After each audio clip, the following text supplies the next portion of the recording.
అవినాష్, చెప్పుమా. దగ్గరలో ఉన్న మెడ్ప్లస్ కు వెళ్ళి మెడ్ప్లస్ బ్రాండ్ మెడిసిన్స్ అని అడిగి కొనుక్కునరా. అక్కడ 50 to 80% తగ్గింపుకు వస్తుంది. మీరు తీసుకునే అదే మందులు, అదే నాణ్యమైన మందులు, కానీ సగం ధరకే. తెలంగాణను వాడుకున్నాయి.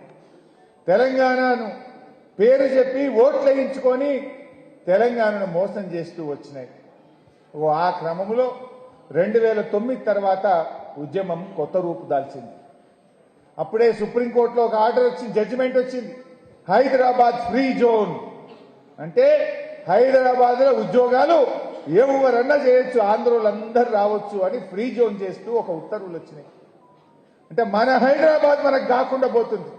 మన హైదరాబాద్లో మన పిల్లలకు ఉద్యోగాలు రాకుండా పోతున్నాయి. మన హైదరాబాద్లో మన ఉద్యోగస్తులకు రేపు ప్రమోషన్లు దొరికాయి, ఉద్యోగాలు దొరకకుండా పోతున్నాయని ఆనాడు హైదరాబాద్ ఫ్రీ జోన్ మీద పెద్ద ఎత్తున పోరాటానికి శ్రీకారం చుట్టిండు కేసీఆర్. ఆ క్రమంలోనే మనం సిద్దిపేటలో ఉద్యోగ గర్జనకు బీఆర్ఎస్ పార్టీ శ్రీకారం చుట్టింది. ఆ సందర్భంగా కేసీఆర్ గారు మన సిద్దిపేటకు వచ్చారు. అంబేద్కర్ భవన్, మనం కట్టుకున్న అంబేద్కర్ భవన్ మండల ఆఫీస్కి ఎదురుగా అంబేద్కర్ భవన్ ఉంటుంది, అందులో మీటింగ్ అయింది. అది అక్టోబర్ 12, 2009. అక్టోబర్ 12, 2009 అంబేద్కర్ భవన్లో కేసీఆర్ గారు ఉద్యోగ గర్జన సన్నాహక సమావేశం జరుగుతూ ఉంటే దాంట్లో మాట్లాడుతూ ఒక మాట అన్నాడు. హైదరాబాద్ ఫ్రీ జోన్ కాదు, ప్రాణాలకు తెగించైనా సరే మన హైదరాబాద్ మనం కాపాడుకుందామని చెప్పుకుంటూ ఒక మాట అన్నాడు. ఆ నినాదమే ఇవాళ మొత్తం ఉద్యమం యొక్క రూపు మార్చింది. ఏంటిది? అవసరమైతే తెలంగాణ కోసం నేను ఆమరణ నిరాహార దీక్ష చేస్తాను అని ఎక్కడ చెప్పిండు? అది సిద్దిపేటలోని అంబేద్కర్ భవన్లో చెప్పిండు. అక్టోబర్ 12, 2009 నాడు చెప్పిండు. చెప్పుకుంటూ కేసీఆర్ చచ్చుడో తెలంగాణ వచ్చుడో అని నినాదం ఇచ్చిండు. నేను ఆమరణ నిరాహార దీక్ష కూర్చోబోతున్నా, అయితే తెలంగాణ జైత్ర యాత్ర లేదంటే నా శవయాత్ర అని చెప్పి ఒక నినాదం ఇచ్చి కేసీఆర్ బయలుదేరి. సో అక్టోబర్ 12 నాడు ఒక నిర్ణయం తీసుకున్నాం. సిద్దిపేటలో హైదరాబాద్ను మా హైదరాబాద్ మాకు దక్కాలి, హైదరాబాద్ ఫ్రీ జోన్ కాదు, హైదరాబాద్ 6వ జోన్లో అంతర్భాగమని అక్టోబర్ 21వ తేదీన సిద్దిపేటలో పెద్ద ఎత్తున ఉద్యోగ గర్జన చెయ్యాలని చెప్పి నిర్ణయించాం.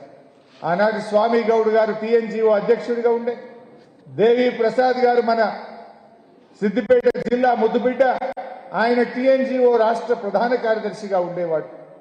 అద్భుతంగా ఆ ఉద్యోగ గర్జన అంచనాలకు మించి లక్షలాది మంది సిద్దిపేటకు వస్తే ఆ ఉద్యమం పెద్ద ఎత్తున లేచింది.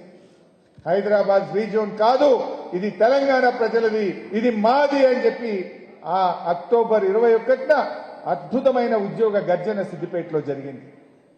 దాని అనంతరమే కేసీఆర్ గారు ఆమరణ నిరాహార దీక్షకు డేట్ ప్రకటించింది.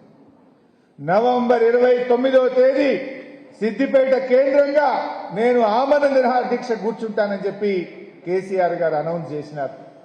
అయితే అల్గునూరులో కరీంనగర్ నుంచి సిద్దిపేటకు వచ్చి సిద్దిపేటలో ఆమరణ నిరాహార దీక్ష కూర్చోవాలి. మీరందరూ చూసింది ఆ రోజు. ఆ ఆమరణ నిరాహార దీక్ష శిబిరం ఏర్పాట్లు చేస్తుంటే ఒక 2000 పోలీసులు ఉండే సిద్దిపేటలో. మార్కెట్ కమిటీ నిండా పోలీసు వాళ్ళే, ఫంక్షన్ హాల్లో నిండా పోలీసు వాళ్ళే.